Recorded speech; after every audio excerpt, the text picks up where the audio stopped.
4 foot nothing, 65 kilos ringing wet. I wish. She operates a 360-ton haul truck with wheels that are like 4 metres high. Anyone can do it. There are people shorter than her who operate as big machinery. It's not how big you are and tough you are. You just got to have, as we say, a little bit of mongrel in you. Welcome to the Beers with a Miner podcast, episode number 21. I am Mad Mumzie. For years now, I've been asked the same questions. How does a little thing like you drive those big trucks? You must be rich. Oh, how do I get a job doing that? Not everyone is cut out to be a miner, but why not? What is it really like, and what does it take to thrive and survive in this industry? Tune in each episode as I sit down for a relaxed chat, usually over a few beers, with a fellow miner. Audio blogs are also shared, so you don't even have to read. Now let's dig in. Get it? Dig? Mining? Oh, it cracked me up.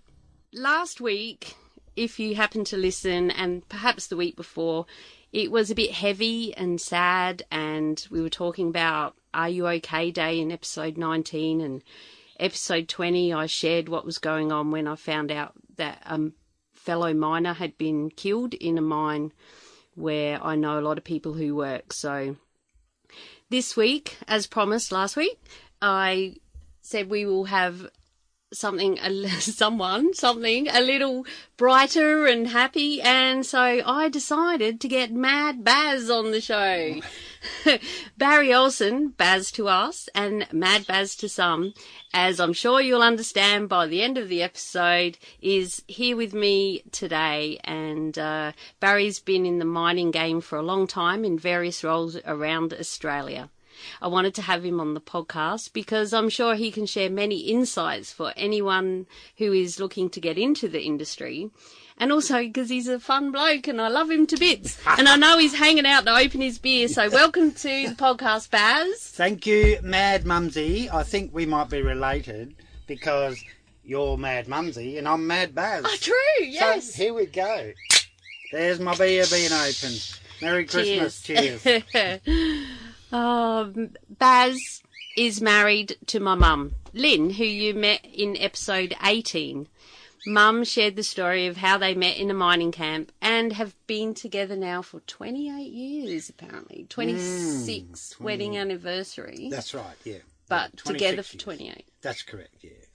And Bazz is my other dad. Aww. And he's also a great mate.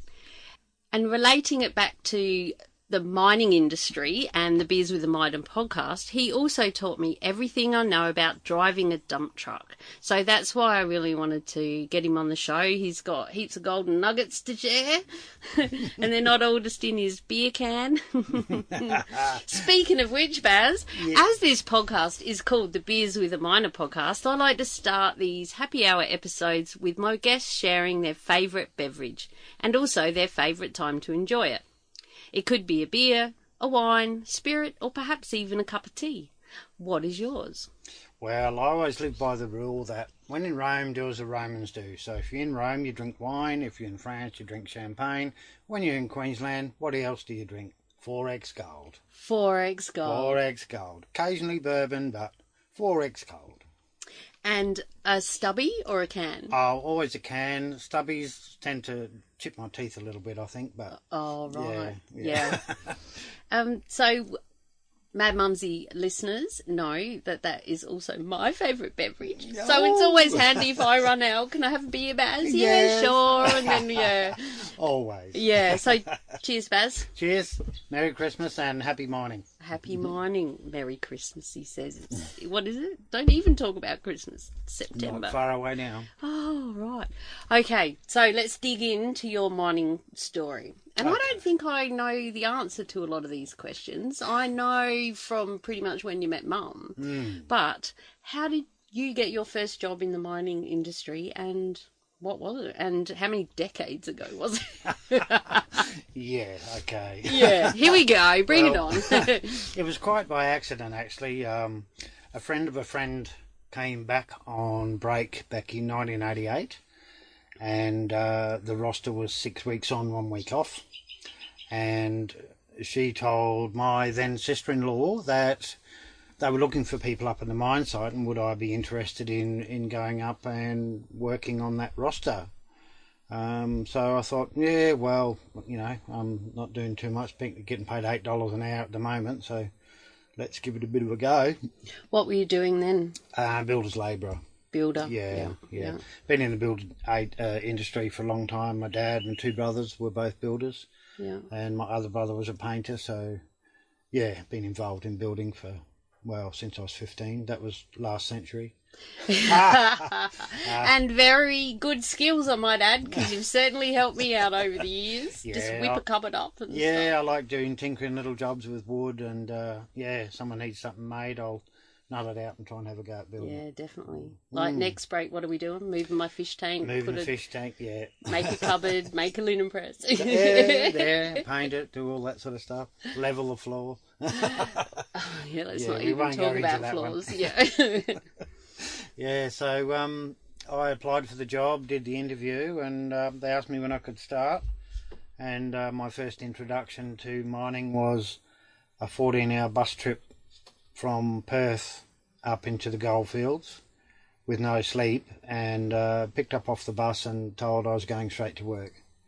12-hour shift, but we didn't arrive until 10 in the morning or something like that. But my whole job description basically was labourer, cleaning up around the mill. We're talking hard rock mining. Cleaning up around the mill on bobcats, shovel, hoses, all that sort of stuff. And after a couple of weeks, I was asked if I could operate a loader, and I said, well, I can actually. So I was put onto the brand new loader up on the ROM. And what was it? What sort of a loader? A Komatsu 420. So what are they like now? Are they like the shitty little old ones? Or? Yeah, they would fit inside the bucket of the last loader that I drove, yes.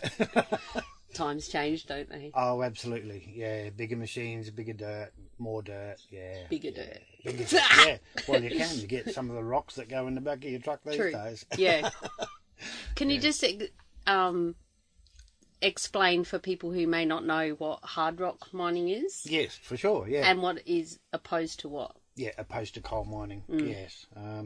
Hard rock is, or the proper name is metalliferous mining, which is gold, silver, copper, lead, all of that sort of stuff, where you actually have an ore body that you have to, once you've located it, you have to design a pit so that you can get that whole body out, as opposed to coal mining, where you take dirt off the top and you find the coal, then you take the coal out, and then there might be some more dirt, and then another seam of coal, and then you cover that hole in, and then you start the next lot of dirt. Whereas in hard rock mining, it's a permanent hole with permanent ramps that go in and out, so they're always in fairly good condition. And then, it's taken up to the ROM, which some people may or may not know, which is called run of mine, which is your ore body, and then it goes through the crusher and continues through the circuit for extraction and make money. Make money. Make money. Get that gold I like out. that, make money. Yeah. I asked Mum in episode 18 about if you see gold nuggets coming down and stuff. And she said, no. Very rarely, very rarely. Yeah. Now, I know that you are known as a little bit of a expert on it.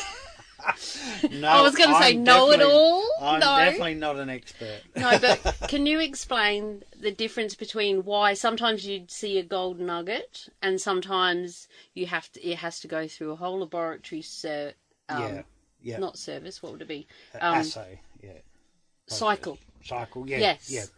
Okay. To find gold. Yeah. Float it and all that stuff. That's right, yeah. But this could take an hour, so. Oh, no, I'll run through it briefly. There's two types of gold. There's eluvial gold and there's alluvial gold.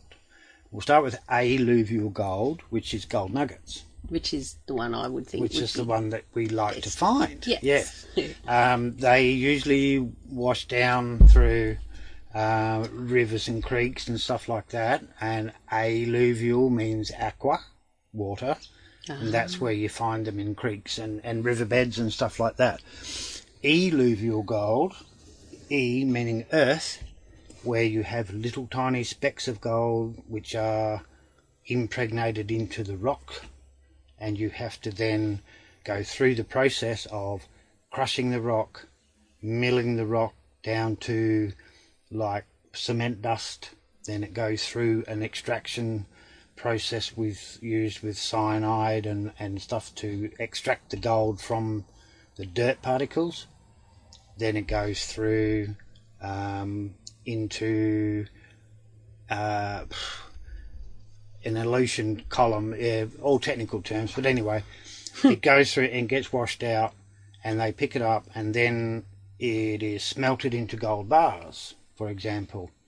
The laboratory, because you can't run a mine without laboratory, because you have the drillers out there doing exploration drilling. They actually find the ore body first, then they close up their drill pattern and find out exactly where the ore body is, and they work out how deep they've got to dig.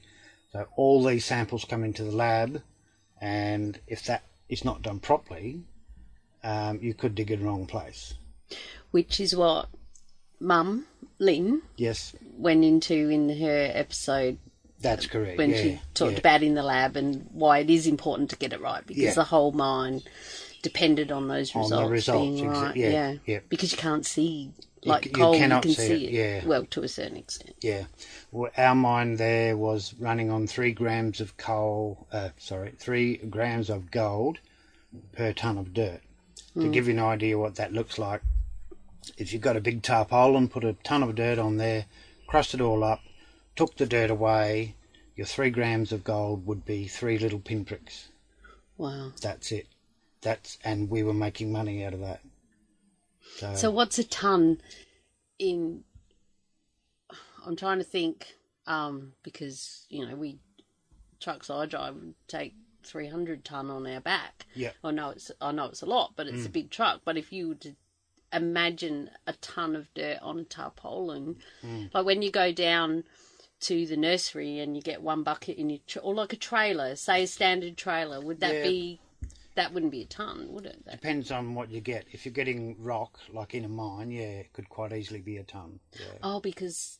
Rocks are bigger and heavier. Heavier, yes. I do recall one drive home with a ute and the tray was rubbing on the wheel. The springs are upside down. It was wet. Whatever we got was wet, which added the water. Yeah. Yeah, so okay. It depends on what you get. If you've got rock, it doesn't fill up the truck as much as what a lot of fine dirt does. True, yeah. So fine dirt is always a lot heavier than rock. Yeah. Yeah, so a tonne of dirt, whether it's fine dirt or whether it's rock, is still a tonne of dirt. It's still a tonne. Yeah. Of course it's fucking still a tonne. Cheers, have a drink, Baz.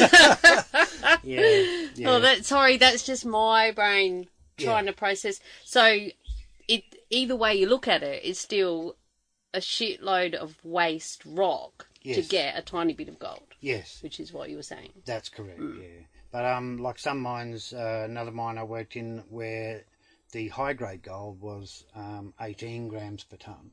Right, so what, 7 pinpricks? 18 pinpricks. Oh, 18. 18 pinpricks, yeah.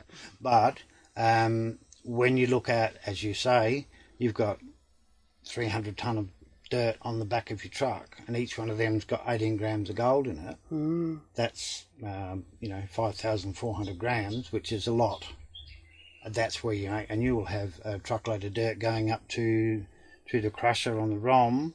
It could be carrying anywhere between $3,000 and $10,000 worth of dirt, and it's cost them 40 litres of fuel to get that out of the ground. Yeah. But it's also cost them a lot of other stuff to get it out of the ground. Yeah, wages and processing and... Processes, and then the laboratory lab and drilling and exploration.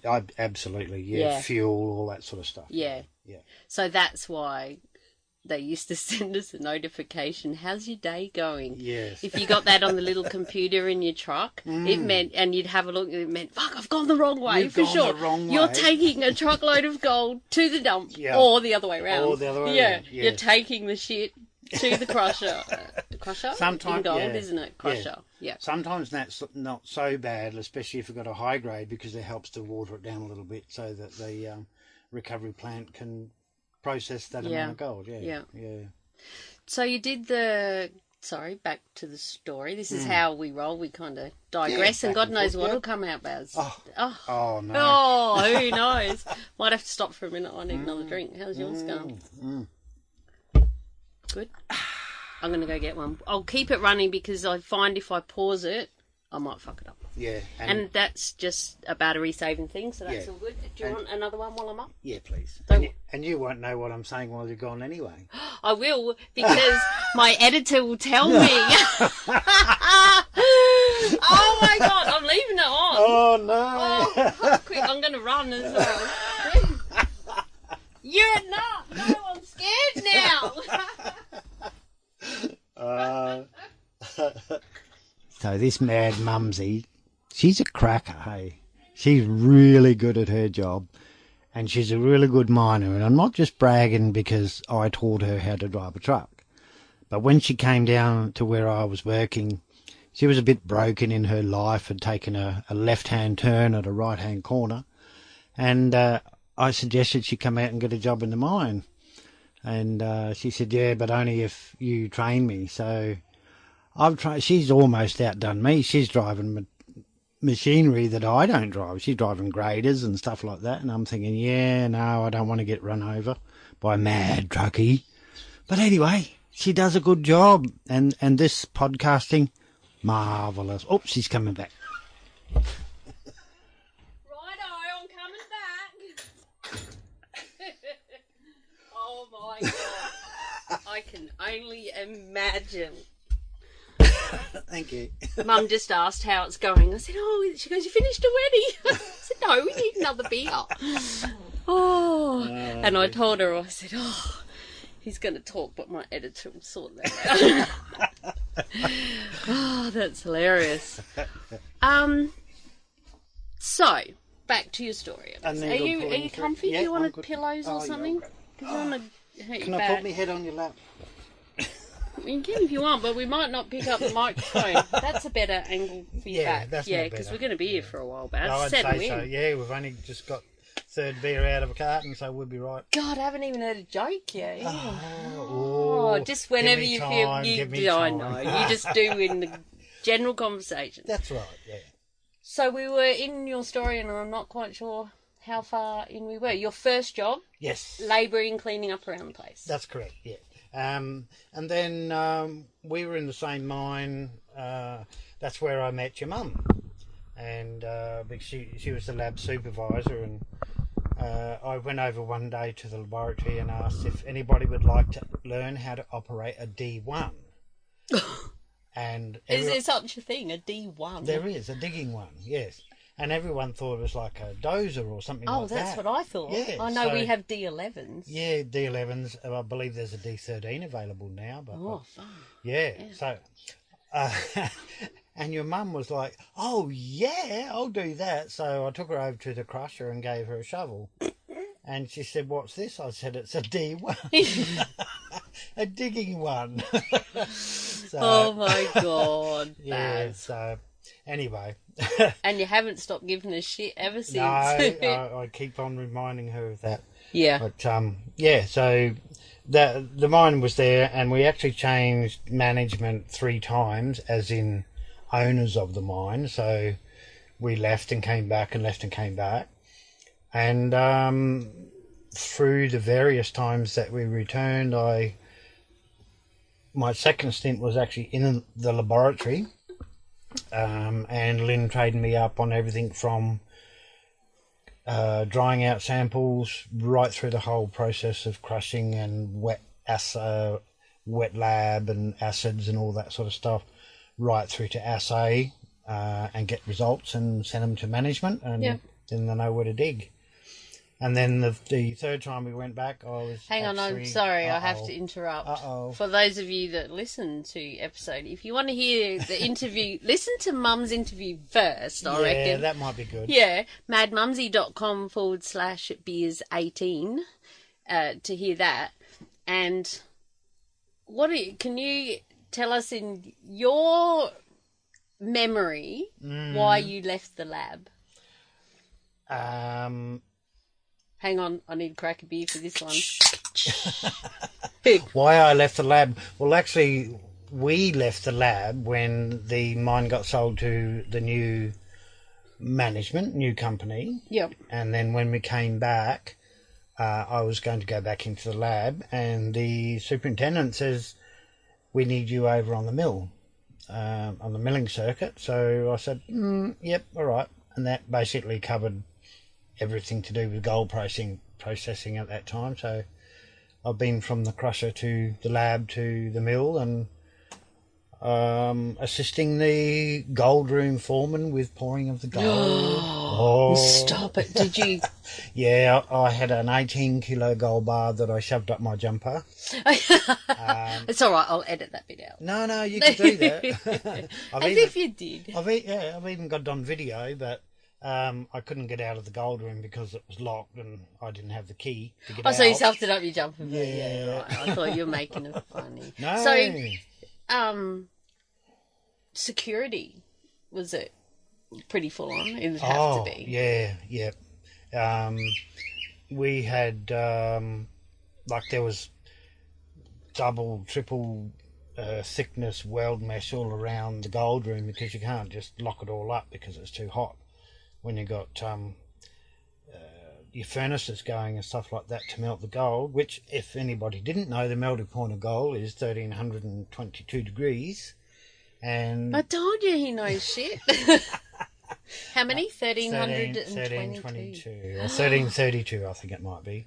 But, so you need to get it that hot before you can pour it into your mould. So it gets quite warm in there, and you're wearing a heat-proof asbestos apron and a visor and big asbestos gloves, and we're talking like 500 kilometres north of Kalgoorlie, out there on the edge of the Simpson Desert. Which is in the Western Australia for anyone overseas. Yes. And it's freaking hot. Yeah. I haven't experienced it, thank God. I don't Google, plan to. You should Google where it is, you'll see. Yeah. And, we had 3 days in a row where it was 52 degrees Celsius, which is 134 degrees Fahrenheit. 3 days in a row. Lucky I was on night shift for the first two, and the next one was my pyjama day, where we have a sleep and then we go to work the next day. But we spent all day in the swimming pool, me and a mate, and we drank 3 cartons of beer, and didn't even look like getting drunk, because when you hopped out of the pool, go and get another beer, you were dry by the time you got to the esky. And was the water cold, or was it like a warm bath? It felt cold, cooler than, because you go out into the hot. And even if the water's warm, it feels cool. Yeah. So it was pretty good. Yeah. So, well, Mum's version, or what she said on the interview, was... I should listen to that. I can't believe you haven't yet. Yes. We'll get to that. We'll get to that. I'm about to get slapped. You're going to get edumacated on podcasting, I'll tell you the drum. Mum said that you... she didn't say she had to let you go, I don't think. I'll have to listen to it again. But, because clearly she didn't. But that it wasn't really your thing because, and I know what you're like, cooking in a recipe, that she said you were just too slow. Because you were trying to be careful. I'm serious. I haven't finished talking yet. Accurate. Sorry, carry on. No, you're right. You carry on. No, I wasn't slow. I was accurate. Because I know the importance of getting it right. So don't make a noise or I'll slap you. Say that again. Slap me. I wasn't doing my thing. Because I guess from what Mum was saying, yes, you had to be accurate, but you needed to be a bit faster. You do, yes. Yeah, because you have X amount of samples that you had to get out, because if you don't get the samples out, you could have a digger parked up waiting for results so they know where to dig. Yeah. So, it is pretty important. I was a bit slow, but I guess I was too fussy. And as you say about recipes, if you don't follow the recipe, it's not going to taste right. And pregnant pause there, because last night we had a belated Father's Day, because that's what you do when you work in mining. We were both away working on Father's Day. We had I text you, I think, and then I gave you a ring, but I got Mum to message me and say you were awake. Because you're on night shift and I was on day shift, so I didn't want to wake you up. And we rang, had a quick chat. Oh, and you were about to get on the bus, and I ended up talking to my girlfriend, who's a bloke, but you'll meet him too. Yeah, we'll get him on here. He's the one he's the dude who does the tunes for the episode. Love your girlfriend. He's more crazy than us. He's much more. So we had a quick chat, but last night we had an actual sit down dinner, and I bought you a couple of cookbooks. The best cookbooks. Wow. They're excellent. They are. They're like 400 pages in each book. Wow, they are big, aren't they? Yeah. One cook's Bible, and I thought, I'll have to read that. Yeah. Yeah, and the other one on entertaining, and that covers all your on soups and entrees and blah, blah, blah. And then she says to me, everybody, I expect tea of one of these recipes out of the book, but don't tell her I told you that. Every week. Oh, you didn't tell me that. Every break, one meal. Oh, yeah. So it's good because you never used to, like, you were a meat and 3 veg man, that was it. You used to come over for tea and Mum would say, Barry won't eat that. Or we'd go out for dinner, I don't know if there's anything here. Or lunch, more likely. Yeah, lunch. There's nothing Barry would like here. So you'd go and buy KFC and come to our fancy restaurant and eat it. Yeah, that's right, yeah. But I'm progressing. In a big way. Lynn had an operation. Getting old. Older. I'm maturing. That's what I was trying to say. People tell me to act my age, but I just say, I don't know how to act because I've never been this age before. And what a great way to be. Yeah, so that's why we love you so much. You just do what you do. You do, and just be mad. Mad Mumzie and Mad Bazz. Holy crap, I hadn't even thought of that before. There you go. See, we are related. We are. We'd have to be. Does your mad mean making a difference, like mine does, apparently? It just means mad. Goddamn crazy. Yeah. Oh, dear. So you left... But you left and came back, so you were now in the mill. Yes. And that's where Dione started working. That's correct. Our hard hat mentor. Hard hat mentor, yes. Yep. She actually started in the laboratory as well. And she came over to the mill, and I trained her up on the operating of the mill. We can't go into all the silly stories, because no one would believe them probably anyway, some of the crap that used to go on. But anyway. Times have changed a lot. They have. There's a lot more safety. There's a lot more security in your job. There's, I'd go back there and do the same job if I was fit. My mate and I, we held the record for getting from the top floor of the mill tower, which is like the wash plant on a coal mine. We had the record from the top floor, which was the 4th floor, down the stairs to ground level in 17 seconds down the stairs. So did you have 3-point contact all the way? We had 4-point contact all the way. 2 hands sliding down the rail and your butt cheek on each one? No, 2 feet on the edge of the stairs, because it's like an angle. And just like, whee, like a roller coaster. Slide down, run 4 steps to the next one, slide down. Yep, 17 seconds. Yep. Legendary status. Do you reckon someone's probably beaten it? Yeah, they did, but I think it was about 3.5 months later when they let him out of hospital. So because he fell down at the bottom. He didn't make the first turn. So he didn't beat it then. He was disqualified. Well, yeah, but he made the first leg in about 3 seconds. Gosh. Fun times, different times. So what happened after that? Well, when we left there, we came to Queensland. This was my first trip to Queensland back then in 1988 was the first trip. And then on the 3rd time that we left was when Lynn and I actually got married in Adelaide. In Adelaide. In Adelaide. Beautiful place. Made me wear Adelaide. Made me wear those pink dresses. Yeah, oh, you should see Mad Mumzie in a pink dress. My God. If I could put a photo on this, I would. Oh, well, I was going to for Mum's. I'll have another look if I can. That's the good thing now. If you've got old photos and you think, oh, God, what do you scan it and that? Just take a photo of it on your phone and then you can upload it. That's right. Yeah. Exactly right. Yeah, but I don't know, really, that Mad Mumzie people need to see a photo of that. But it was pretty hot pink. Oh, it was real hot pink. It was like, you could light a cigarette off it. Probably could have. Yeah. I bet we looked pretty awesome smoking in our hot pink dresses. Smoking hot, yeah.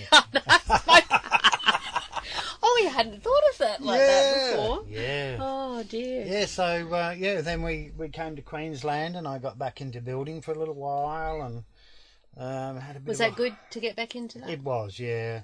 I employed as a non-trade carpenter, which is a step above a labourer, so I could actually do... So you were coming up in the world. I was, yeah. So I can build a house now, but I don't have a ticket to do it, so...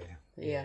Well, who needs tickets? Yeah, I can get a owner builder, that's about all. Owner builder? Yeah. Right, so when I rebuild the river house... Yeah, I can do that for you. Sweet. Yeah. You'll have to leave work, though, because I need it straight away. Oh, well, if you're getting your kit home, that's easy. That's up and ready to go in 6 weeks. Yeah. But, yeah, it's 20 grand. That's what it'll cost you for me to build it. Oh, he's given me a quote already. Yeah. Righto. Yeah. I've got it in writing now. Oh, the microphone is more... Don't write that down. No, I don't have to, because it's recorded. Oh, but it's and not I've a got legal document unless it's CCTV signed. going on, because this is videoed as well, Oh, yeah, I know. Not even. No, it's not. No way, not the way. Oh, Yeah. Oh, God. Yeah. So you were building there, and then when did you end up back in mining? Well, on and off, really. Went back to Western Australia looking for mining work, and your sister and her boyfriend were in Mount Isa. The Isa? The Isa, yes. Which is in Queensland. In the northwest Queensland, yes, Mount Isa.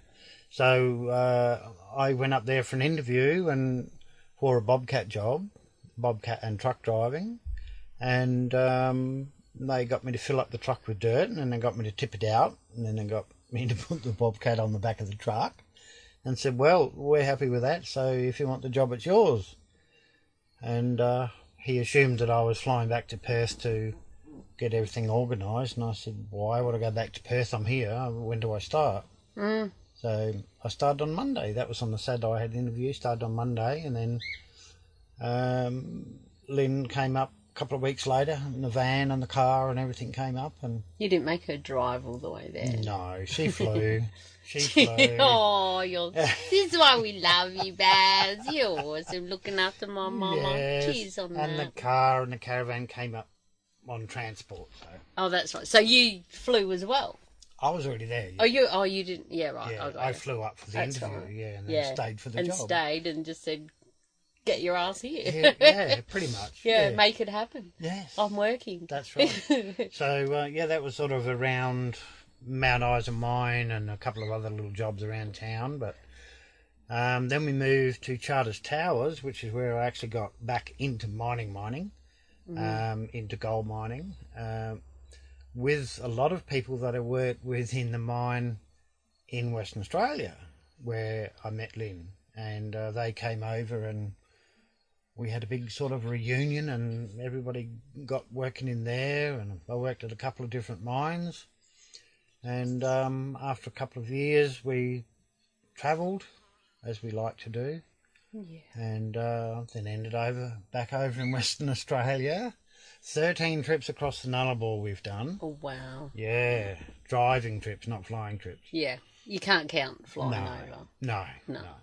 So, we just for those that don't know, the Nullarbor is... Oh, tell us about the Nullarbor. How many kilometres of absolute freaking nothing is it? There's 400 kilometres of nothing, but there's 90 kilometres of dead straight road. No corners, nothing, and... Not one veer, bend, Nothing. That's it, isn't it? That 90k. Yeah. Yeah. I think the guy who was putting the white lines on the road was having a few beers because they swerved a little bit, but the bitumen kept going straight. He was bored. He goes, Yeah. this will give them something to laugh at on the way over. Might have swerved to miss an emu or a camel, maybe. Probably. Yeah. Yeah. Any pigs out that way? No, too cold for pigs. Oh, Yeah. emus? Emus, camels, yep. A few donkeys, wombats. Any sheep? Probably, because it is sheep country through there. Yeah. But, yeah, boring. Boring. Kangaroos, obviously. Oh, yeah, more kangaroos than you can poke a stick at, yeah. Yeah. And what about, what I find quite fascinating is the big, massive birds that then come and eat the roadkill, like big eagles. Wedge-tailed eagles. Oh, you got to watch them because they guard it and they're like, you're not getting near, I don't want it, mate. It stinks. Why would I want to eat that? Yeah, and when you're driving in, you think, is it going to fly away? Is it not? Yeah. Occasionally, they're a bit slow taking off, and you hear of cars and trucks who have a wedge-tailed eagle go in through the window, through the windscreen. And, that's a wedgie and a half. That's a wedgie. Like that. I beat Bazz. I beat Bazz to that punchline. Oh my God, that's awesome. Oh, yeah, but so we went across there, and I worked in the all famous super pit in Kalgoorlie, which used to be the biggest open cut mine in the southern hemisphere. And used to be, it's not anymore. No, there's bigger ones apparently. Oh, right. Yeah, so but only in size, not so much in depth. It's going down to 900 metres in depth. So it's a long way down. It's a big mine, yeah. And they keep resuming bits of the town? Yeah, they extend the pit.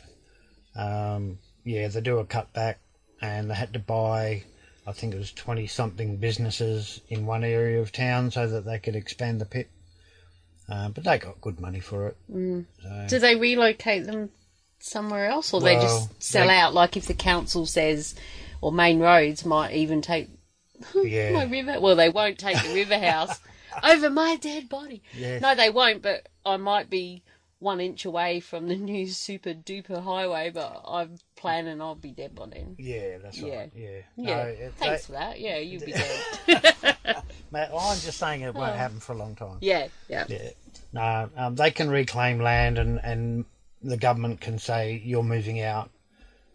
With mining or any other industry that wants to take a bit of land, then they've got to pay the right price. It's a business, isn't it? It's not the government. Exactly. There's a difference. Yeah, and then the people just they can afford to relocate themselves then, so... you'd go to the other side of town, wouldn't you? Oh, very much. Like, not just the next bit. Yeah. Or you could sell out again. Maybe some of them have done that. Yeah. How many... Google it. Buy the one next door. How many businesses have sold to So who owned it? Kalgoorlie Consolidated Gold Mines. KCGM. KCGM, that's right. And I'll shut up. Keep going on your story. One guy did actually move to the other side of town. He was one of the probably 2 or 3 houses within that small industrial area. So he moved to the other side of town, and once those buildings were gone, then the mine could actually reclaim more land back to the main road, which was the bypass, the heavy vehicle bypass for town. And so to get that particular piece of real estate, they had to buy or build another bypass, which they built on the other side of town. Past his... And they reclaimed that fellow's land to put the road through.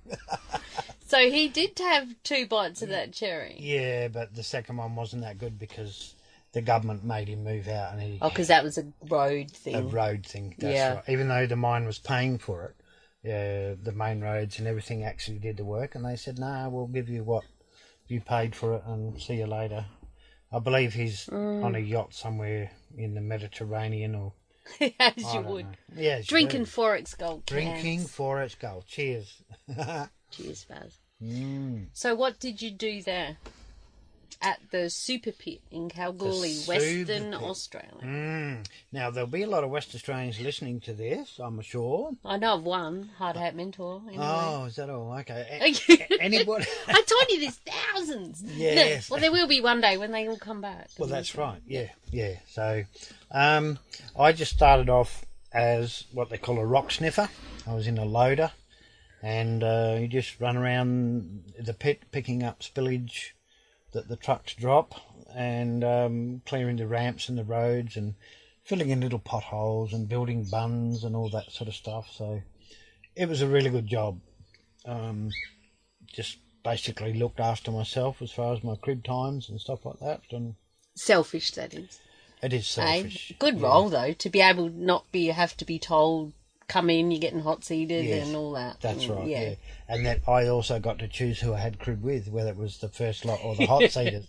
They're a bunch of assholes. I'm not going in now. Yeah. Ooh, oh, they're cool. I'll go in now. Or go in when there's no one there if you want a bit of me time. Bit of Mad Bazz time. But there's always someone there. There's always someone spare or waiting. Yeah. Truck's broken, something like that. True. Yeah. But no, it was good. It's probably... I'd still say even now, and that was back in 2000, I'd say that's probably still the best. Hang on, Baz, I might go and put the bird inside. This little noise is one that you need to put in time and time again through the whole podcast. Ha! Cheers! You have to excuse me, I think I'm going to fart. Bloody hell. Mosquito, go away. I was very good. You're very good. That face does not say very good. I was going to say that you probably could have just told that story anyway without me there. Yeah, that's all right. Just looking at our time, that's probably 40 minutes, 10 minutes of crap. 30, no, that's good. We're on track. Okay, carry on. Oh, I should have got a beer. Oh, no, I'm good. I know you're good, but you shouldn't go a beer. I should have got a beer. Don't waste a good op. Yeah, that's right. Yeah.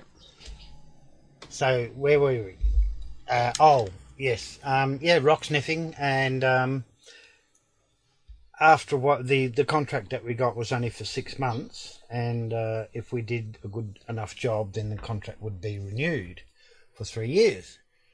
And the boss said to me, the company is going to train you to operate 793 rear dump trucks, which were fucking huge back then, considering that the only one I'd ever seen before that was a 777, which is 70-ton truck. Just in case our contract did not get renewed because he didn't have any work for me anywhere else. So anyway, we did such a good job that they renewed contract for 3 years. And awesome. So then family life sort of got a bit harder, and we decided that we'd come back to Queensland to be with the family. And yes, we had a good catch up for 6 months or so, and then we went down to New South Wales to work in a mine down there. And this was your introduction to mining down in New South Wales. Mad Mumzie went through a bit of a rough time in her life, and then she came down to stay with us, and I said, well, why not come out and get a job in the mines? And she said, and I quote, I don't know anything about those big machines. And I said, well, you do. Well, you see, out on roadworks and stuff. She said, yeah, well, the only one I know is those things that got 6 wheels and a big knife underneath them that hold the traffic up for hours. That's a grader. And now she operates them. Yeah, so... And they're a lot bigger than the ones in the roadworks. Oh, yeah. And I still don't drive the biggest yet. No. That'll come, but... Yeah. That's right, yeah. Yeah, so she came and worked, and I was her trainer, and being old school, I like to... Being old, old school. Well, Sorry, I had to slip that in. I'm the one telling all the jokes here. You are. I was old when I went to school. No, I wasn't. I must be old because I went to school. You didn't go to school. I did say. So I like to train people. Yes. To do it right. Why? I'll just interrupt you there for a minute. And I have to say that I've been trained by a lot of people on different things, and not blowing wind up your kilt or anything. I'm glad I don't wear a kilt. It might be illegal as a stepfather. I can get 6 budgies under there on the perch. Stop it. But you are the best trainer I've ever had. Clearly, I had a shitload to learn because I knew nothing. Yeah, but also I was your first trainer, so yeah, that would probably say why. But it could have made it or broken it. Oh, for because sure. I did have a couple of other people that kind of fell asleep going up the ramp and stuff, which was a bit scary. Yeah, and he was driving. Yeah, yeah. He'd had a hard break, and he was quite a big man, and so I'm elbowing him because he was snorting, and you're going to sleep? No, I wasn't. Going up a ramp. At what, 8 kilometres an hour? Yeah, micro flat sleep. stick. That'll kill you. Yeah, and it's a bit scary if you're the one in the passenger seat. So I never used to really like to drive back then. If I could get out of it, I would. We got to the dump and I said, "Oh, can I have a go?" Yeah. He was pretty keen. Yeah. But what I'm trying to get at is, where has your passion for training come from? And I think you touched on it just before when you said about wanting people to get it right. Yeah. Where does that come from? Well, it actually comes back from my dad in building, because if you don't do it right, your house is going to fall down. It's the old saying, measure twice, cut once. Nowadays, it's do it right the first time so you don't have to do it again. And that could be any job, any industry. Yeah. You know. Do it right the first time, you won't have to do it again. So he said to me, his first bit of advice when I left school was, when you start work, don't go flat out and bust your balls, because if you do that, they're going to expect it all the time. Don't go slow and bludge and carry on, because you won't have a job. Yeah. So pick a speed that you're going to work at and do it consistently all the time. Do everything the same all the time. You'll be right. If you need to go a little bit faster, you can. When you can slow down a little bit, you can.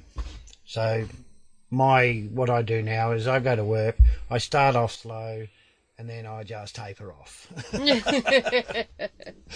But so in my training of people, I try and instill in them, this is the way I was trained, because in the early days there wasn't as much safety as what there is now. So if you fucked up, you died, pretty much. Yeah. So you had to do it right, and I've carried that through. Even it doesn't matter if you've got someone else driving the truck for you, you still got that safety, and you got the rules and regulations and everything, and they're all designed to keep people alive. And this is what I try and instill in greenskins, cleanskins, whatever you call them, people who've never driven the machinery before.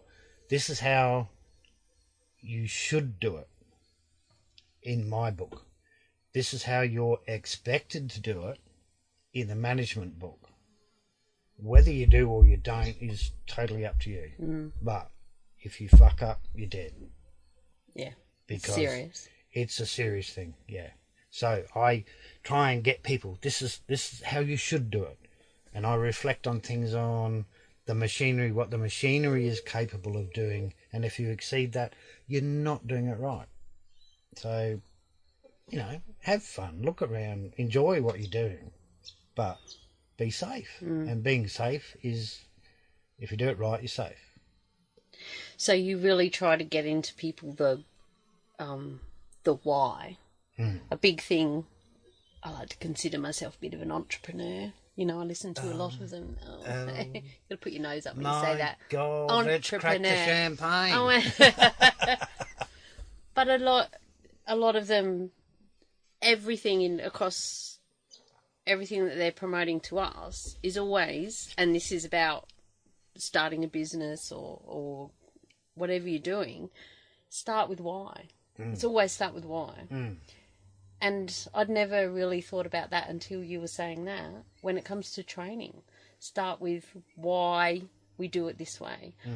And the biggest thing in mining is so you don't die. So you go home. And because people do die, as you'll know, last week. Yep.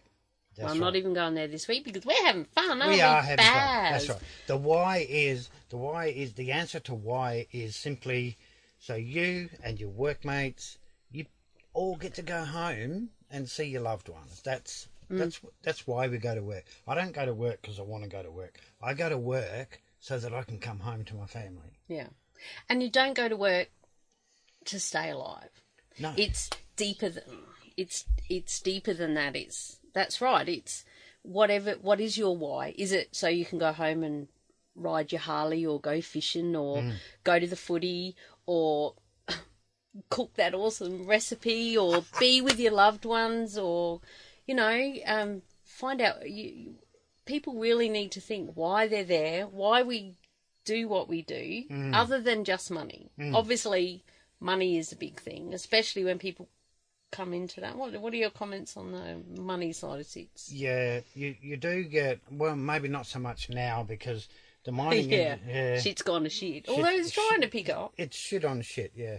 The mining industry has tightened up a hell of a lot because of the price of the product, the sales price and all that sort of stuff. Whereas when I first started, people would change a job for the sake of an extra 30 cents an hour. And you think, really? 30 cents an hour? But when you work in 6 weeks, that's a lot of hours that you add up your 30 cents. Over the course of a year. Over the course of a year, exactly right. Or even over the course of 6 weeks. Yeah. How do you do that? There's still mines that operate 4 weeks on, 1 week off. There's 3 quite a weeks few. on, 1 week off. Yeah. The standard, particularly over at the West, is 2 weeks on, 1 week off. Yeah. A few are starting to realise that they'll get more productivity, more reliability out of their workers doing 7 and 7. Which is week on, week off. Week on, week off, yep. Everybody gets a turn. One fly in here. Yeah. Fucking pissing me off. So let's try and get him. If he can go out. I'm going to spray it on you, Bazz. Oh, no. Don't bug me. Oh, it might be empty. You get anything on this podcast, let's tell you. I bet you missed him. That all went out the door, didn't it? Well, that's where the fly went too, I think. So if he comes back in, he's knackered. I hope you covered your beer? Of course. With my mouth. Yeah. Yeah. Oh, dear. Yeah, so times have changed. Yes, the mining company pays good money, but the reason they have to is because they've got to compensate you for being away from home. If you're fortunate enough to live in a town where you're home every night, well, that's big bonus. That's huge bonus. It's also a choice, isn't it? Exactly right. Exactly. Not necessarily fortunate enough. A lot of us could be, and you have done that. A lot of us could be fortunate to live in the town. Yes. But most of us choose not to be that fortunate. We'd rather be unfortunate and live away from that fucking mining town. Yeah, definitely. But you've done both. What do you I prefer? I love the home every night bit, but it all depends on where it is. Like, I would never take my family 500 kilometres north of Kalgoorlie into the Simpson Desert just to be home every night with them. You've got to look at their life as well. The kids need school, the partner needs friends and shopping and coffee you know, and to have a life. Which and internet access. Internet which is a big thing these days. at the moment, yeah, for sure. Yeah. But the partner who works is willing to do that to provide for his family or her family, depending on which partner is at work. Yep.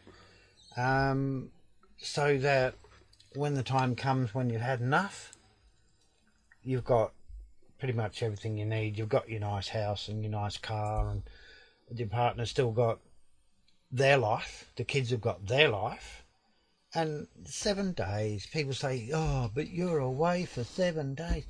Well, you're home for 7 days. A lot of people only have Saturday and Sunday at home. Or Saturday afternoon and or Sunday. Saturday afternoon and Sunday, that's right. So, yeah, you make the choice. If you're doing it just for the money, you're better off being single.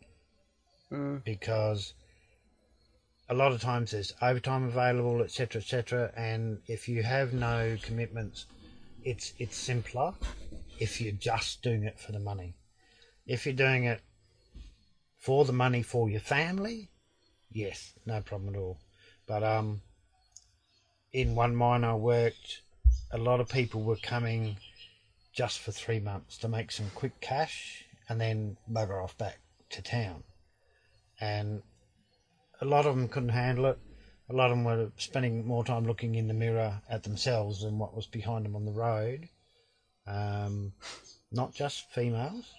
I was just going to say that. Not just females, no. A lot of prima donna guys who would come out and make some quick money for 3 months and bugger off. Yeah. But they don't have the mongrel in them.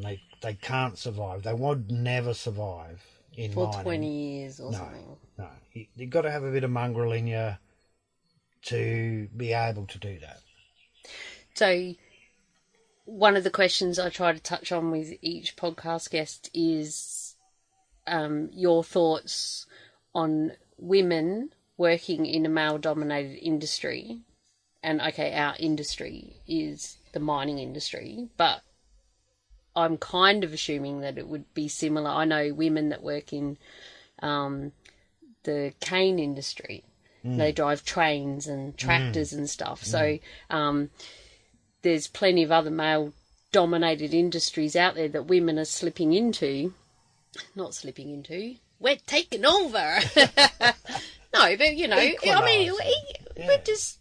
People can do what you want to do. Doesn't matter if you're a woman or man. Choice. Exactly. A lot of people, last thing they'd ever want to do is that. They'd rather just work in a dress shop. Yes. And good for them. And exactly. Yeah. That's not what this is about. What I'm trying to ask you, I guess, is you've been in this industry for a long time and you've worked with a lot of women, and like you had to help me come through when I'd only ever worked in a pet shop. And I can't even remember what else I used to do. Your secretary. Fish deliveries. I was a fisho, fresh fish. Yeah, I have always been a bit of a tomboy, and at parties and stuff, the blokes were more interesting than some of the conversations going on with the women. But it was more the lifestyle I had when growing up, racing motorbikes and all that, I thought, at the time. But you've worked with a lot of women and seen a lot come and go. So, any tips, thoughts? Whatever. Well, when you came to New South Wales to live with us, because of your past, and I knew that you were a bit tomboyish, you loved to get out there and do, you know, motorbikes and baseball, softball, all that sort of stuff, and thought, you've got a bit of mongrel in you. Got a bit of mongrel in me. You've got a bit of mongrel in you. So that's why I said to you, why don't you come and have a go at this mining gig? And they were hiring a lot of people at that time, weren't they? Oh, for sure. It was good timing, lucky. It was good timing, yeah. The angels were looking after me. Yeah. Oh, yeah. You have lots of angels.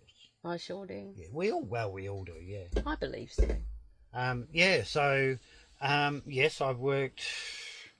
Well, back in 88, there was, I think out of 120 people on site, there was probably a dozen females. On the whole site? On the whole site, yes. Out of that dozen, there was probably one truckie, a couple of survey assistants and an apprentice shop firer. And the rest were laboratory or office or kitchen hands or domestics, that sort of stuff. Cleaners. Yeah. Domestics. Oh, sorry. Ooh, domestics. Because domestics also do receive kitchen. That. Yeah. Roger 10-4. Copy that over. Yes. Yeah. And we don't say Roger 10-4 or Big Buddy in mining. No. Have you ever heard that? No. Or over. I hear over occasionally, but they're people that don't know that we don't say over. Yeah. Oh, I was at this one mine at Bandcamp, and there's this guy that comes, I think he's in survey, and or emergency response, and gets out in the emergency vehicle, have a look around, see where everything is, calls up to come on a circuit and says, over. And we don't say that. You don't have to say that. It's crowded enough as it is. As soon as you take your finger off the button, you're over, right? That's it. You're over it. Yeah. But people take the piss out of him, and he probably doesn't even know it. Like, someone please tell them, don't say that. Yeah. Or they're straight out of university. But engineers. That is also, that is actually radio protocol for, like, SES and that. So that's where it comes from. And then because they've been trained in fire brigade or ambulance or rescue, then they go to the mines, that's still ingrained in their radio procedure. So, but soon they get out of it. Yeah. Well, I've never done it, but I've heard other wags, clowns, have answered, you're clear to come into circuit 24, over. Roger 10-4 over, copy that. Yeah, you get all of that. Yeah. And then there's other circumstances of, we'll get back to whatever subject we were just talking about, but I have to bring this up, is you get so ingrained on one way of speaking on the two-way. Yes, and maybe this, old mate, like you say, the ERT thing.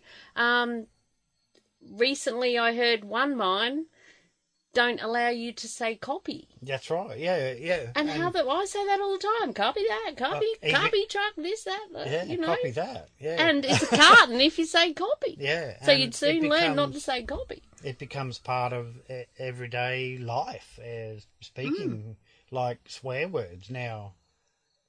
It's just part of the language. So you say to me, do you want a beer? And I say, yeah, copy that. But yeah, exactly. It's part of. And when I first got into it, I thought it was so new and exciting. Copy this, and we had a really big house down in New South Wales. Yeah. And I kind of had my own wing. It felt like it was the biggest house I'd ever lived in. And we were running around, and the guys at work thought we were insane because they'd been in mining way too long. But I was so fresh and new at it, and I was in bedroom 3, so I was copy truck 3 because we didn't know where we were. Copy truck 3, and then copy whatever the number of our supervisor was, and I was 47. Doing it at home as well now, but now I don't want to think about it. Yeah. You do go to put your delay in at roadworks and stuff, though, but on the way home. So anyway, back. I used to drive my car home from work and try and stop the car with my retarder, which was actually my indicator switch. Yeah, I've actually you need to listen to this podcast. You'll laugh, Baz. You'll love it. I tell you. Mad Mumzie recommends Beers with a Miner podcast. Yeah. But that has come up a couple of times. Yeah, definitely. Yeah. Women. Women. You can't do without them. Can't live with them. Can't live without them. But it doesn't matter. Like you're saying about dress shops. I mean, that might have been a step up from McDonald's, or wherever, you know. So or out of school. That might have been their goal, their achievement at the time. As far as women in mining go, I believe there should be more women in mining, not in the office, not that doesn't safety. They're not kind miners. Of does. Yeah. Well, yeah. Yeah, what's a real miner? Yeah. That's another whole episode. There's an episode, Baz. You've got to listen. I know. That's another episode. That was episode number... 5 maybe. I'll have to edit that in. It's a good opportunity to add this. For all the links that we talk about in this episode, such as what makes a real miner episode is, head to madmumzie.com/beers21. That's the number 21. Carry on, Baz. Did you like that? Was it professional? Well, mate, hey? Someone's got to promote you. Yeah. Yeah. But look, I've, as you say, I've worked in many mines with women are there, sometimes not very many at all. And it used to be the guys would say, why have we got women here?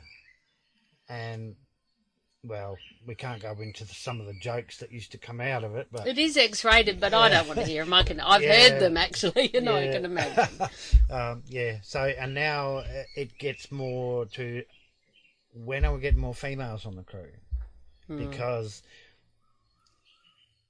big truck, we're talking, if you're wanting to go into mining, you think, could I do it? Well, of course you can. Leanne, my other daughter, is... I'm Leanne, you're allowed to tell. Okay. It came out in the last 2 episodes. 4 foot nothing, 65 kilos wringing wet with 8 layers of woolen clothing on. I wish. And she operates a 360-ton haul truck with wheels that are like 4 meters high, so anyone can do it. There are people shorter than her who operate bigger machinery as big machinery. It's not how big you are and tough you are. You just got to have, as we say, a little bit of mongrel in you, and don't be wanting to do it to just go and make some quick cash, because it's not a quick cash career. It's a career where you can make some serious money, but if you just want to think and let's go and get 10 grand because I want to go to Bali and then I'll quit. Or pay off the house, or... You've got to commit to it, because if you can last 12 months, then I'd say you'll be in it for 20 years. If you last 3 months and go, that was good, I'll go back, you never will, because you're not committed to it, and people won't employ you, and it's getting harder and harder now. So you've got to have the drive. The money's less. And the money is less. Everything is tightening up. That's right. You've got to have the commitment. You've got to have the drive. You've got to want to do that. I'm not saying you have to be butch for the girls. You don't have to be butch. Because I'm not butch. No. Look at me. Not what I call you. Don't look at me. Don't look at me today. It was a big night last night. The Crows won the footy. Woo! Go the Crows! And someone cooked an awesome tea. Father's Day footy. Does not get better than that. Especially when we win and we're going to beat Sydney next week. Yeah, and copious amounts of forex. So, copious. Red wine with Mum too, because she makes me drink there's red wine in the dinner. Oh, it's well in. Yeah. Wow. Yeah, that's why it tastes so nice. Lamb shanks. Better than any lamb shank I've had at camp, that's for sure. Yeah. But yeah, look, you girls out there, if you want to go into mining, just do it. For the right reason. Don't just think I'm going to make a lot of money. And it's an easy job, but it's all the other shit that goes with it, like your 12-hour shifts and your night shifts, and you're away from your family, you're away from your loved ones, but when you get home, everyone's going to be your friend because you've got a shitload of money.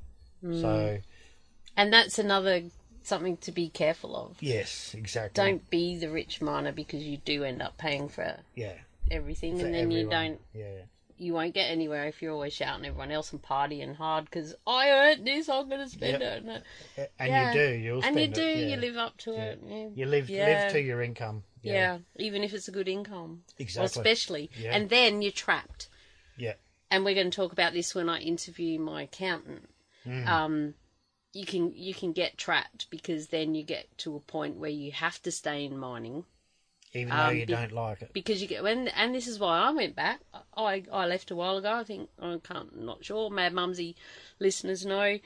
Had a bit of time off there, never to return to mining. Took my redundancy, voluntary redundancy, and a few things changed. Council laws on my little hippie shop didn't go through. Oh, kill my dream, council. Yeah, thanks for that. Bloody, who voted for them? I know. Oh, well, clearly someone. And then I was going to go, I thought, it's all right. I'll get a job in a dress shop and I'll be home every night and that. And then when I realised I'd probably get $400, $500 a week, still have to drive all the way to town, 30 minutes every day there and back. There's fuel and everything. Only get a day off, probably, so I wouldn't have time to, and I'd probably have to work weekends. Not that bothers me. Being a new person, you'd have to work weekends. Yeah, I'd get the shit roster. And I thought that wouldn't even pay my mortgage. That's it, you know. So, yeah, I ended up going back into mining, and I'm really glad I did, because that's when Mad Mumzie was born. But that is the trap, as you say, because we live to our budget, and then when you don't have that budget coming in, it's, oh my God, it's a trap. You have to go back. Don't dare get sick. Especially nowadays is the whole contracting. Exactly. So many of us are contracting now, where you don't get sick days, you don't get holidays, and if you don't go, you don't get no money. You don't get paid. No work, no pay. And it's hard to budget and stuff. Yeah. But for sure, more girls. Come on, let's do it. The old story that women look after the gear a lot more than men, it's still true today. You hop in a truck, you know that a young lady has been in the truck, because it's... Or an old lady. Well, you're a young lady to me. I'm an old lady. Yeah. Oh, I suppose I am. Can I have that in writing? Yeah, I don't need to. I've got it. But I haven't signed it, so it's not legal. Yeah, so, yes, please. More women in mining. Yeah. And a lot of girls will say that's because the guys just want someone to perv on. But in this age of equality, guess what, you girls? There's a lot of nice young fellas out there that you can perv on. And old fellas. And old fellas. Oh, like you old silver fox, you. Us old fellas are too smart for that shit. But that is something, like, you and Mum have been together for 28 years. Yeah. And I know that, and I've seen it plenty of times out there and stuff, it's hard. And I've been the one who's worked with the blokes, and we're family. And then when you meet their family, say at a barbecue in town or a social club, do at the golf club or whatever, they kind of look at you strange, or you pick up the energy. And I can understand that on both sides, because if you're the one at home, woman or man, if you're the one at home, you don't know what's going on at camp, and you know that they talk about this one and that one and that one when they come home. Yeah. But it's just because that's who you work with. Exactly. Could be Joe Blow at the water cooler in the office. Yes. You're going to talk about them. Yeah. And then when you meet, and then, trust is a big thing. And, In Western Australia, 85% of divorces are mining-related people. So... But that's a lot to do with the roster. I mean, the person... And the rosters are getting a little better. They're getting better, yeah. But the person at home, they have their life, and they have their roster. Yeah. On Monday they do this, and on Tuesday they do that, and rah, rah, rah. And they live their life. And then all of a sudden, the mining partner comes home, and why are you going out? Why aren't you spending time with me? But in the same instance, the mining partner wants to go and catch up with their friends and play golf, or go and have coffee, or go fishing, or whatever. So it's... Because they've been working their arse off. Yeah. And they need some R&R. Yeah, that's right. Well, currently we are sitting in a 16-foot caravan, 16 foot by 8 foot. And... it's probably about the size of the room that we live in when we're in camp. True. Yeah, with an ensuite. With an ensuite. Yeah. And when you go home to $500,000 house with your 5 bedrooms and 3 bathrooms and double. Well, not everyone, but yeah, some do. Yeah. And your partner's not there because they're out doing their life, which they're entitled to do. Yeah. But it puts a lot of pressure on a relationship. Yeah. So. And especially if there's children involved, you know, Tuesday night's tennis night or, you know, whatever. Like and they need routine. You've got to have routine. But as I spoke about, and I'll add links in the show notes to this episode with Kirsty from Separated by Work, the book that we spoke about in that episode. And yes, we are going to do part 2. We just had a few life events happening in between on both sides. And that's what she said. You, as a family, you start to work out when you do come home what happens. And it doesn't have to be bad changes, you know. Like, you just work it in that Dad's home or Mum's home, and this is what happens, and this is what we do the first day because it's the special day, or we let them sleep. Like, we know don't go near you after night shift. Yeah, first day, oh no, don't come over for today. At least You may be 6 big days.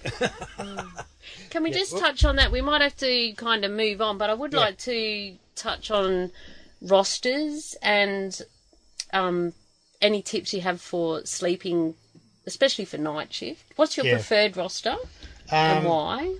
First of all? Well, even time roster, it doesn't matter what it is, but the longer the better. 7 and 7 is awesome because you get a full 7 days at home, which includes a weekend. So if you have kids, well, you can go and do the sports. You're home every second weekend.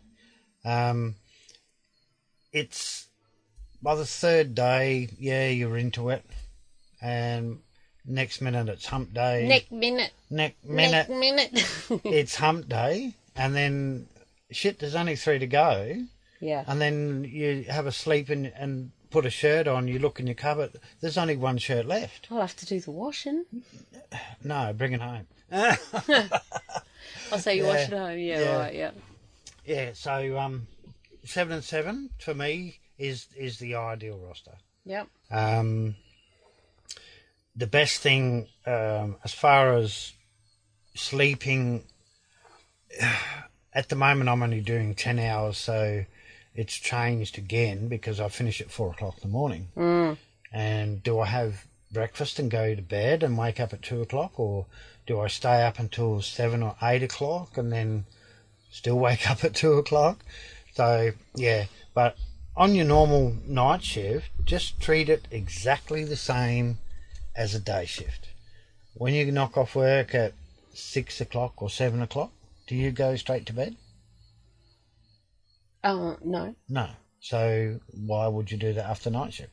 Because you've been up all night and fucking tired. Yeah. Sometimes you are. Sometimes you've been up all day and you're tired. But if you treat it like a day shift, right, when you go home, have your tea or your breakfast, whichever you want to have. And if you sit up and watch TV or a movie until 7, 8, 9 o'clock, do that after night shift. A lot of people, I say, you should have a couple of drinks. They go, oh no, can't drink. It's like 7 o'clock in the morning.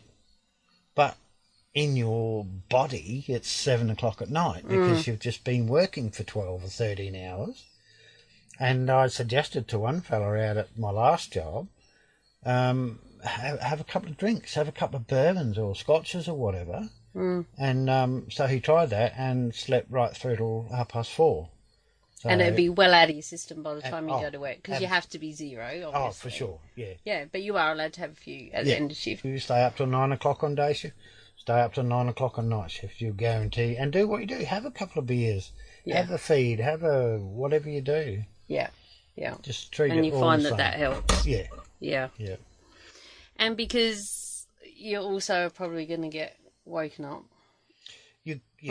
You'll always have the cleaners next door Just be banging ready or for something, or you'll have somebody who's crapped their pants at work and has to come home and get changed or whatever. And, Crows on the roof. Crows on the roof. Think someone's breaking in. Cane toads that somebody's put a bit of fishing line and a sinker on their leg and thrown it up on the roof. Oh my God, we haven't even got any stories. A hot tin roof. Oh my God. Yeah, so, just treat it as a normal day.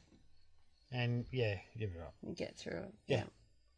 And what about just changing tact quite a bit?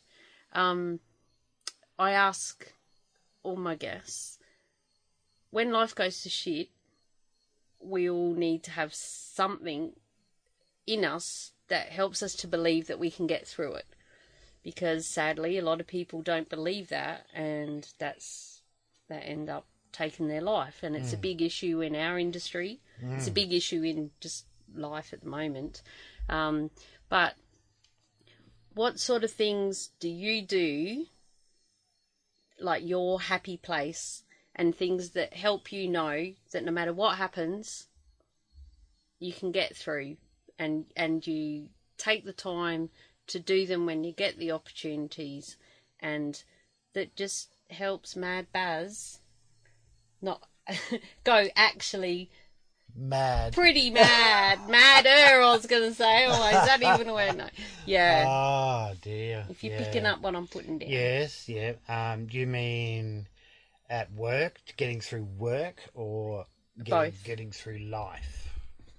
Both, whatever you feel like talking about. Yeah, okay. Well, that would help other people that may be struggling or may struggle in the future.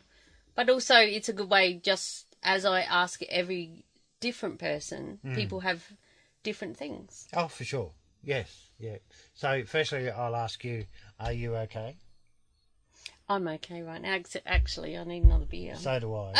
But this is what will help you through. If you ask yourself first, are you okay? And if you come up with, I've had this, I've had enough, it's believe in yourself that what you are doing is not just for yourself, it's for so many other people. I read a quote the other day that said, when you die, the pain does not end. It just transfers to someone else. So if anybody is sort of really in a bad place, they aren't alone. They aren't by themselves. I personally have been diagnosed with depression, and I'm coping with that. I'm dealing with it. I have medical help, but I have a really fantastic, close-knit core people called family, and we all get on and we all talk and do shit together. This is what it's about. I had an opportunity to go into a mining house in a job where I am now, rather than being a camp.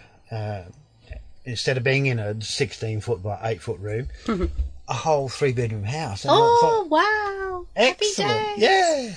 The only problem was the other two guys were on opposite crew. So when I was at work, they were on break. So I was by myself. And there was no one. There was no one to talk to. So much TV you can watch. In a camp, even though you might not be talking to people, you hear them, because after day shift, they're always out there having a beer and carrying on and stuff. And so I went to my supervisor and I asked them, could I go back to the camp? Because having depression, being by myself, really wasn't a good thing.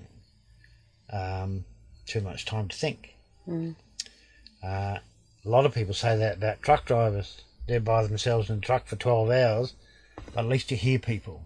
You've got your two-way radio, you've got your wireless, you've got crib times, you can tell people to get out of the way, rah, rah. Yeah.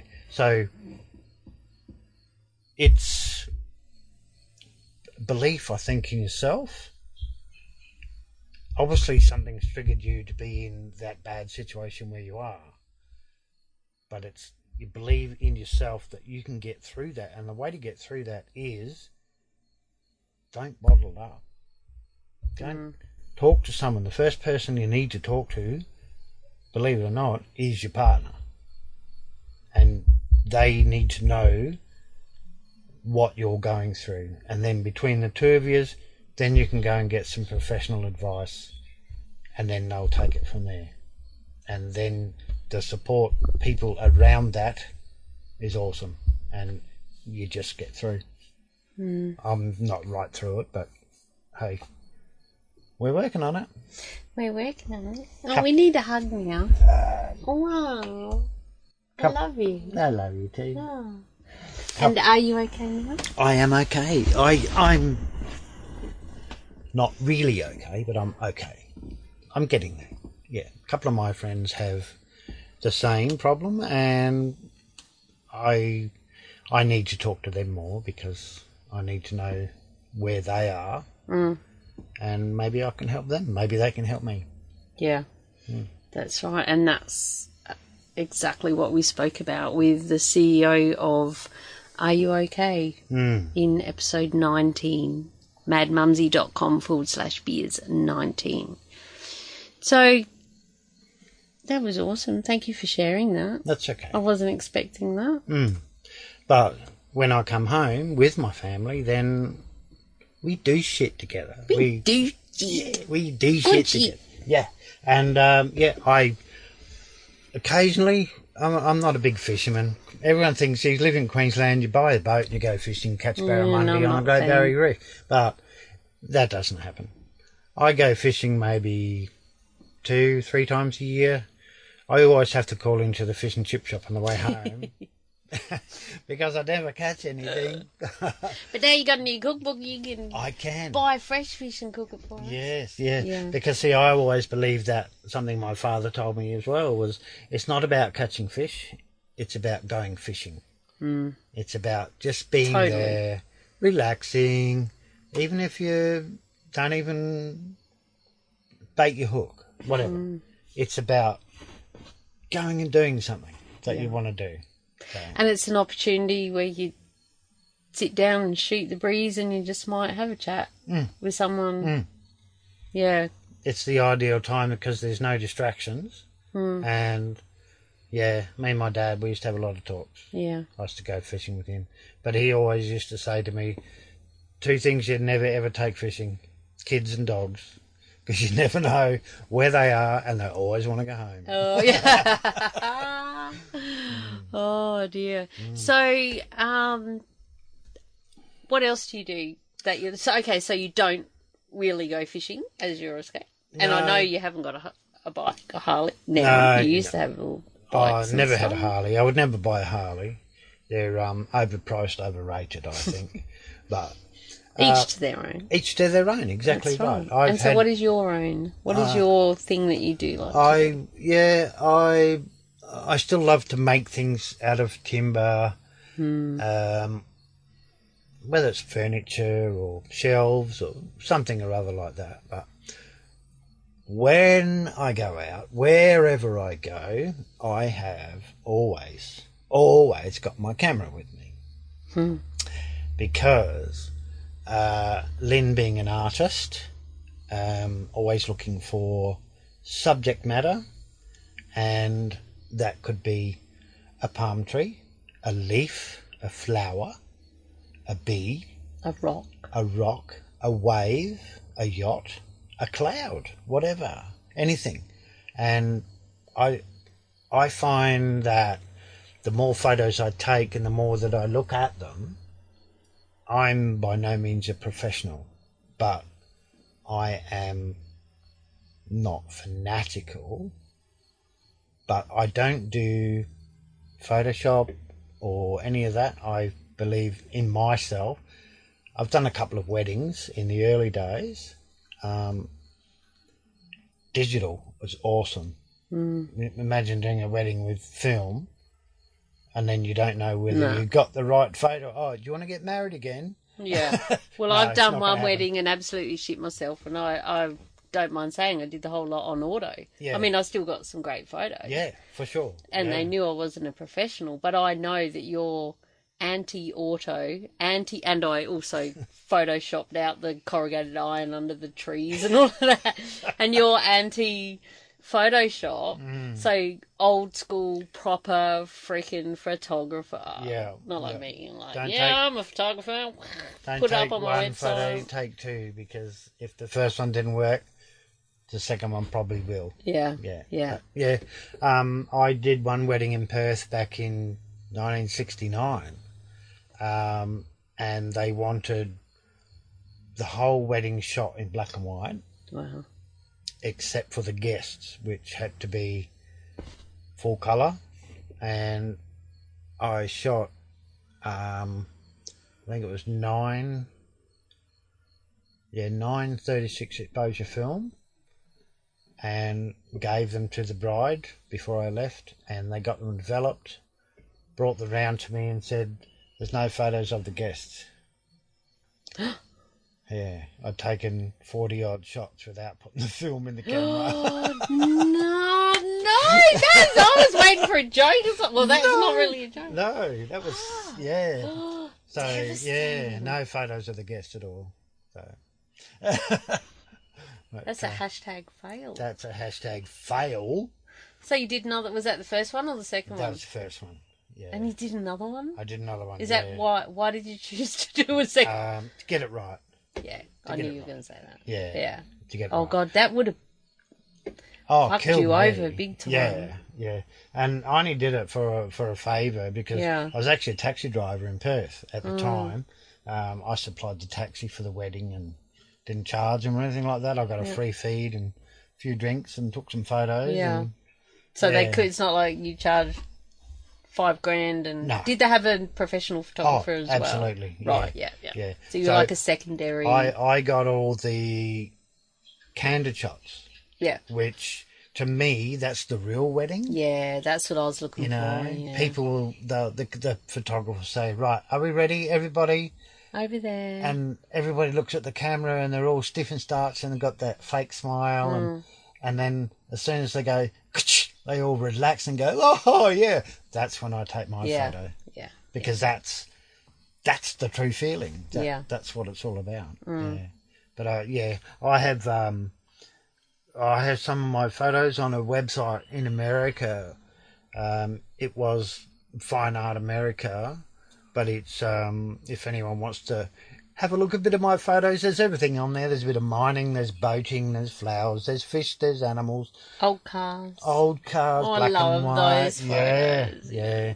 But it's just barry-olsen.pixels.com. And the website is actually good.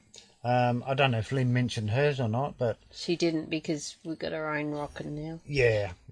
But on that website, prints are available, but they're not just photos. They can be done on canvas or metal or framed, or you can get a tote bag or a shower curtain or something with any photo that you like on it. So, but I've been a bit slack lately. I've got bloody slack. Get your shit together. I only got 40 or 50 photos on the website, but I've got 14,000 in my laptop. Yeah. I'm kind of hearing you there a little bit. Yeah, so it's just now getting off my bum, turn the laptop on, and then start putting some of my photos in there. Yeah. Well, hopefully this conversation might encourage you to do that. It might do. Yeah, I'll just have to see my landlord, though, and tell her that we're going to have to put the renovation on hold while I do my photos. I'm sure she'll say, fuck the photos. Yeah, get I'm on sure with the house. She will. Yeah. Thank you, landlord. All right, so I think what do you reckon? That might be a good place to finish up there. It's getting dark out here and we both need a beer. Oh, yeah, or two. With Mum, if you wanted to see Mum's art, it would be linolsen.com/prints, and that then goes to Fine Arts America page, I'm pretty sure. I'll ask the web developer. Yeah. Yeah. Oh, right. Or just linolsen.com. Yeah, linolsen.com to have a look. And I'll add those in our show notes, which I will share with you shortly. Again, episode 21, madmumzie.com/beers21. 21 again. 21 today. Oh. I've only got I don't know, 38 years experience at being 21. Yeah. Oh, you're doing maths now. Yeah. Oh, well, all right then. I guess it's time to say goodbye. We could chat all day, and I know we have been known to. And you have to cook tea. Oh, no. Again. I hope the servo's open. We're having fish and chips tonight. Oh, no. Get out there and get your rod out. Go fishing. All the links we discussed in this episode are at madmumzie.com/beers21. That's Mad Mumzie with a Z or a Z, depending where you're from, and the number 21. Every now and again I spell it out because some people have asked if it's got a Y on the end or not, so it's MADMUMZIE. I would love you to please leave a rating and review on iTunes so more people can hear about the Beers with a Minor podcast. What's that? You're not an iTunes fan? Oh, that's all right. Just search for Beers with a Minor in your favourite podcast app and you will never miss an episode. Of course, please share with your mates. Thank you so much for listening. I really do appreciate you. Until next week, stay safe, be real, be special, and have fun, for we only live once. Cheers. Psst. Hit me up on Twitter, @MadMumzie. See you there.